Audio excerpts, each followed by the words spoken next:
चलतु आज आम आफ्रिकार या आलू गोभी तरकारी। फास्ट कड़े गरम हो सारा पर तेल पकईकि तेजपत्र पकई मो पाखे किसी भी गोटा मसला नाला। मु चुन चुन करके पियाज काटिदेली पकईदेली। अदा रसुण पेस्ट पकईदेली।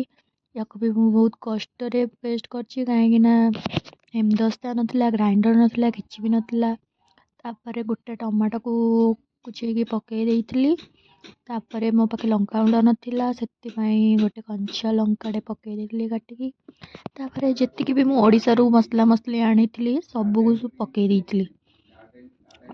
पकईकी कसली कसली कसली कषे सारा पर मु सब सिझे रखी टिके सिझे टिके सजाई किंतु बेसी सिझी जाइए से कोबी गुड़ा देखा ही नाला। आलू कोबी गाजर जहाँ मुझे सब काटी पकईदेली। देखु बिना लंका गुंडरे तरकारीटा केते नाली देखा कहीं टमाटोटा बहुत ही नाली थिला। हे गला मोर आलू कोबी तरकारी। वीडियोटी भल लगी सब्सक्राइब करेंगे। Tata bye.